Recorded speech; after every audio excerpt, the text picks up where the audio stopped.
Lorsque nous parlons de la vie spirituelle, nous parlons de la vie avec Dieu. Alors un certain nombre de personnes utilisent différents vocabulaires pour la décrire. Certains en parlent comme une relation amoureuse, un certain nombre d'autres comme une plénitude, comme la vie ou comme le bonheur.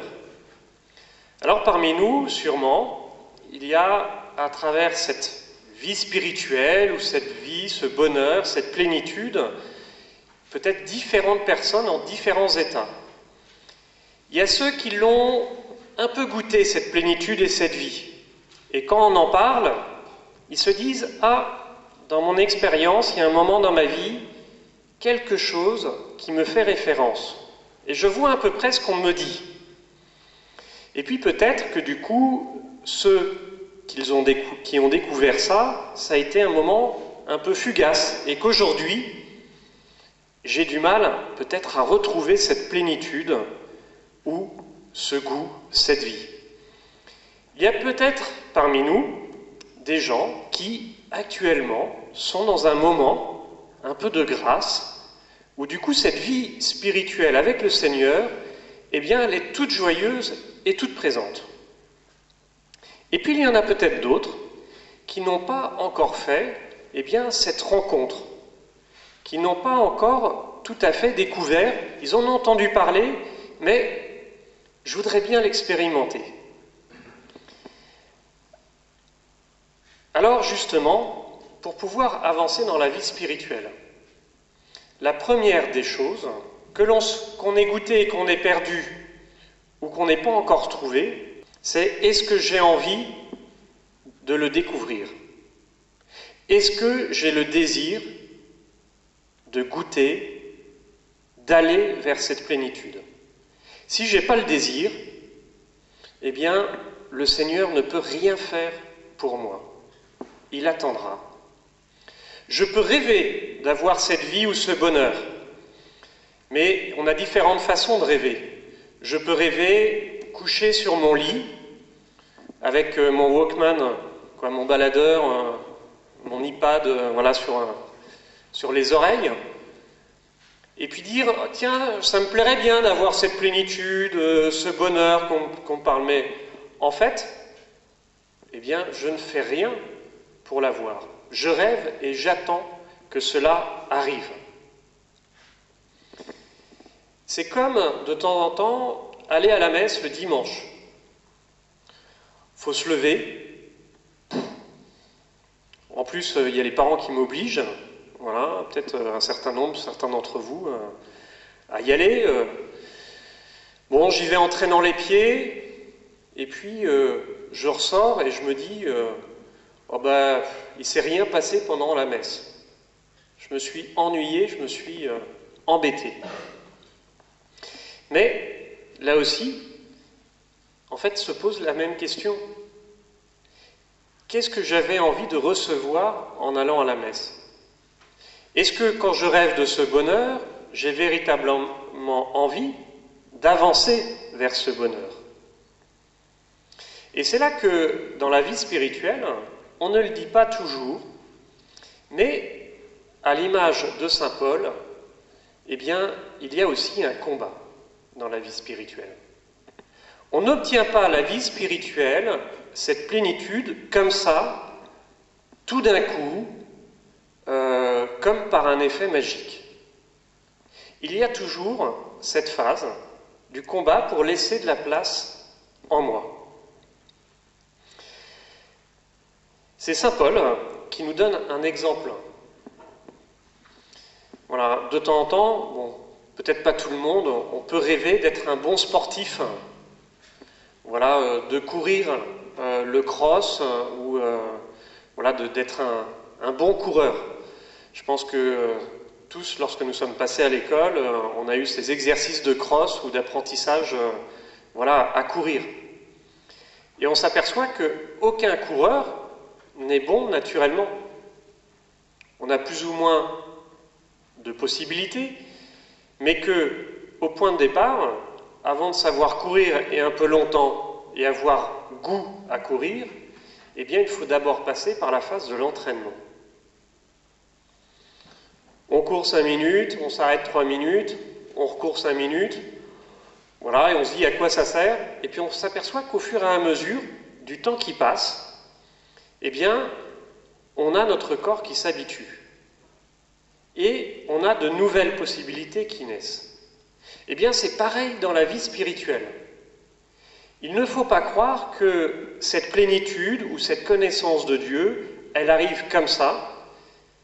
C'est en priant 5 minutes ou quelques minutes pour démarrer et en m'arrêtant et en reprenant, eh bien, que je peux avancer.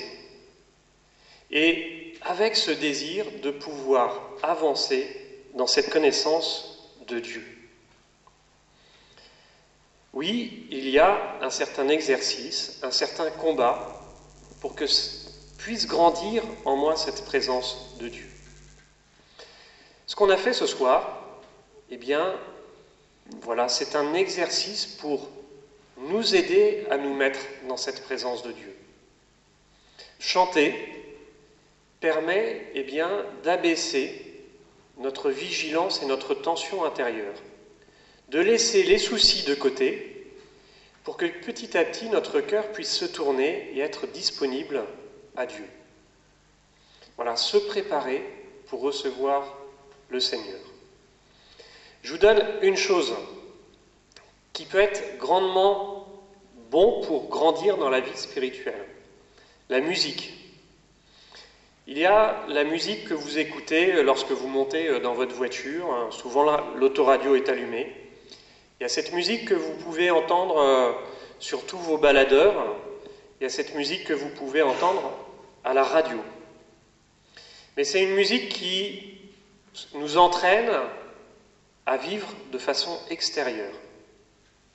Eh bien, reprenez les chants de ce soir, reprenez les chants de Thésée en musique, reprenez les chants de louange chantés par la communauté de l'Emmanuel et écoutez-les. Et vous verrez que, à force de les écouter, il y a des paroles qui vous resteront ou des airs qui vous resteront. Et que quand ces paroles et ces airs reviennent, eh bien on s'aperçoit que, à l'intérieur, c'est pas simplement de la chansonnette, mais que ça nous fait grandir. Il y a quelque chose qui change, une disponibilité qui se met dans notre cœur. Et c'est du coup pouvoir donner la chance au Christ de nous préparer à sa rencontre. Mais là aussi, ça nous oblige, eh bien, peut-être de temps en temps dans notre journée, d'avoir d'autres répertoires que la musique moderne sur nos baladeurs. Et cela produit du fruit. Voilà, comme aller à la messe, cela produit du fruit si aussi on s'y prépare un peu. Et que dans ce temps-là, eh bien, on demande à Dieu de pouvoir nous faire grandir. Si on y va qu'en traînant les pieds et en décidant que de toute façon je ne parlerai pas à Dieu, eh bien Dieu sera coincé, il restera à l'extérieur.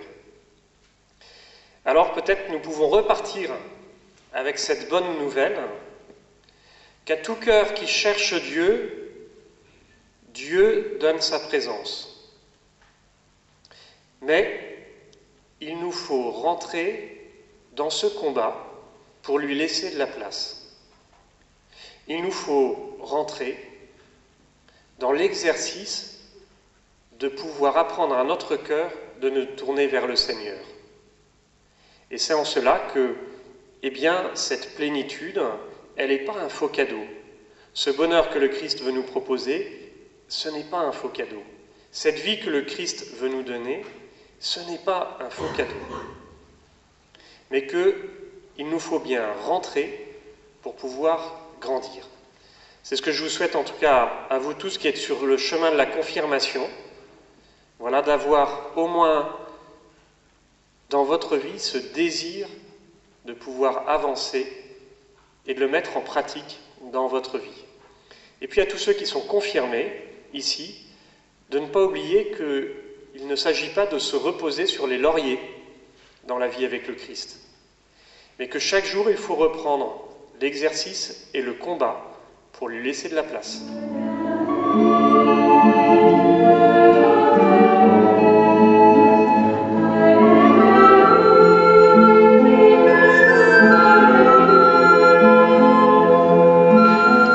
Je combats pour que leur cœur soit rempli de courage et qu'ils soient rassemblés dans l'amour, afin d'acquérir la vraie connaissance du mystère de Dieu.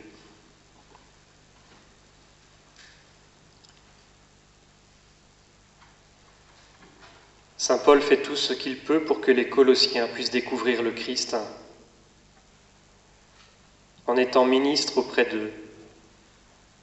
Il essaye d'abord de vivre dans sa propre vie ce qu'il enseigne pour être un exemple. C'est cela son combat.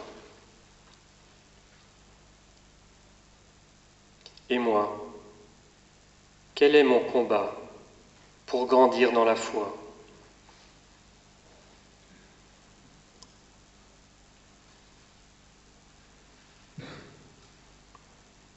Seigneur, ce soir, viens me donner le désir de mieux te connaître, de mieux m'engager à tes côtés. Seigneur, ce soir, donne-moi l'exemple de Saint Paul d'avancer dans le combat de la vie chrétienne, de la vie spirituelle, de la vie avec toi.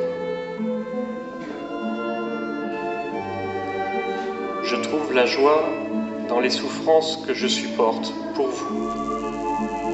Car ce qu'il reste à souffrir des épreuves du Christ, je l'accomplis dans ma propre chair, pour son corps qui est l'Église.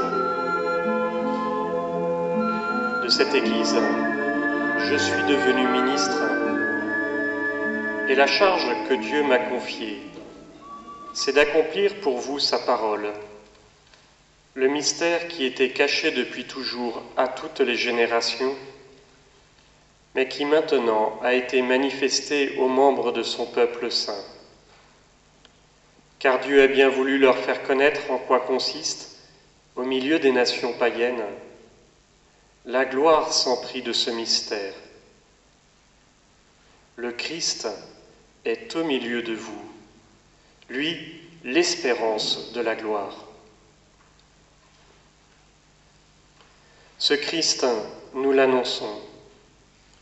Nous avertissons tout homme, nous instruisons tout homme avec sagesse, afin d'amener tout homme à sa perfection dans le Christ. C'est pour cela que je m'épuise à combattre, avec toute la force du Christ dont la puissance agit en moi.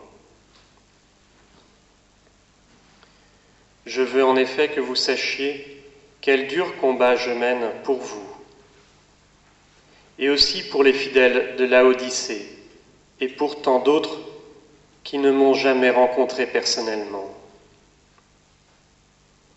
Je combats pour que leur cœur soit rempli de courage et qu'ils soient rassemblés dans l'amour, afin d'acquérir toute la richesse de l'intelligence parfaite et la vraie connaissance du mystère de Dieu. Ce mystère, c'est le Christ, en qui se trouvent cachés tous les trésors de la sagesse et de la connaissance. Je vous dis cela pour que personne ne vous égare par des arguments trop habiles. Car si je suis absent physiquement, je suis cependant moralement avec